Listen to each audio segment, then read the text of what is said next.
Oui, je pars à l'école. Ah, avant d'aller à l'école, je vais vous présenter Maman Africa.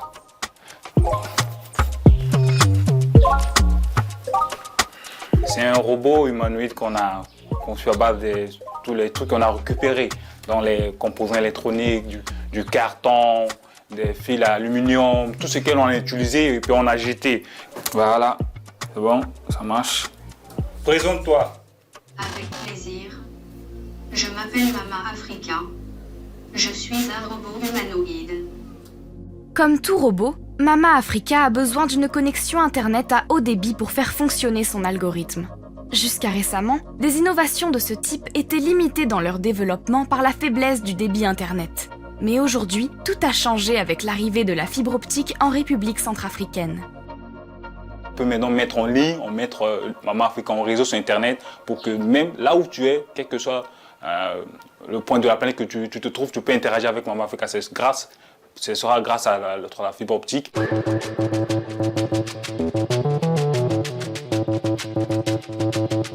Avec un financement de 33 millions d'euros, la Banque africaine de développement et l'Union européenne ont contribué à connecter la République centrafricaine à l'Internet haut débit.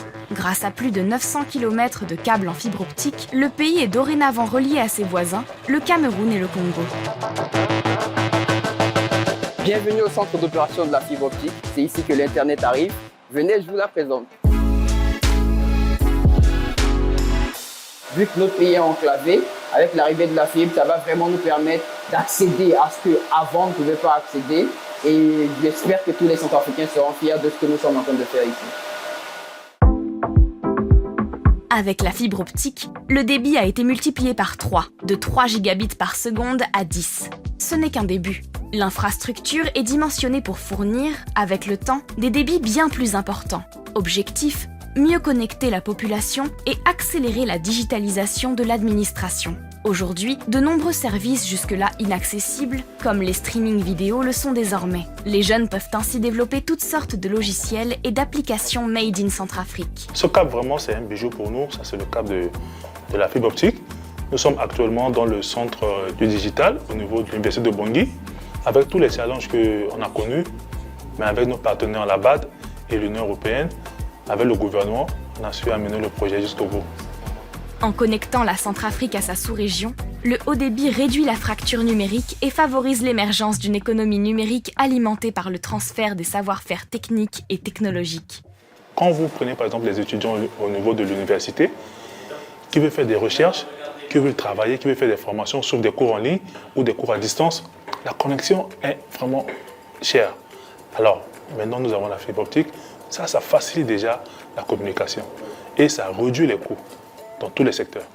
L'ouverture sur le monde, l'échange et le partage de connaissances, ce sont là les ingrédients qui libèrent les ambitions des jeunes entrepreneurs en quête d'innovation. À l'université de Bangui, un incubateur leur est désormais dédié pour apprendre à exploiter le potentiel de la fibre optique et concrétiser leurs idées. Et si, par exemple, si la fibre se casse aujourd'hui, on vous a même amené ce qu'on appelle la soudeuse optique. C'est exactement comme les soudures de fer. Vous prenez un jeune étudiant ou une personne qui a une entreprise qui se balade, il n'a pas d'argent, il a des idées. Et nous, à l'agence, avec l'aide de nos partenaires, on va le soutenir d'une autre manière. On lui met à disposition des ordinateurs. Il a une imprimante en dimension 3D aujourd'hui qui peut faire une invention. Ça commence, il ne faut pas arrêter. Ce qui va d'imprimer, c'est du plastique. Ce que je suis en train de dessiner ici, c'est un tracteur solaire. J'ai vu les gens en train de cultiver à la main et c'est pénible et c'est trop dur pour moi. Pourquoi pas inventer quelque chose en solaire parce que là-bas, il n'y a pas le carburant, il n'y a pas l'électricité aussi. Mais le soleil brille partout. Impliqués, des jeunes comme juniors sont de plus en plus conscients de leur rôle et souhaitent contribuer au développement de leur pays.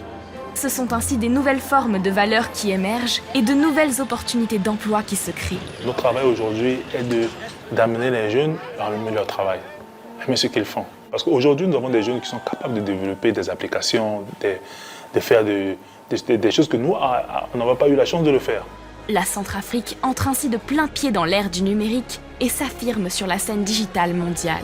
Le message fort que l'homme doit retenir de mes propos, c'est que l'humanité doit dois agir maintenant pour sauver demain. Ah ouais, ça tu as raison. Je vais faire de grandes choses avec mon Africa. Je pense que ça sera bien. Mouah.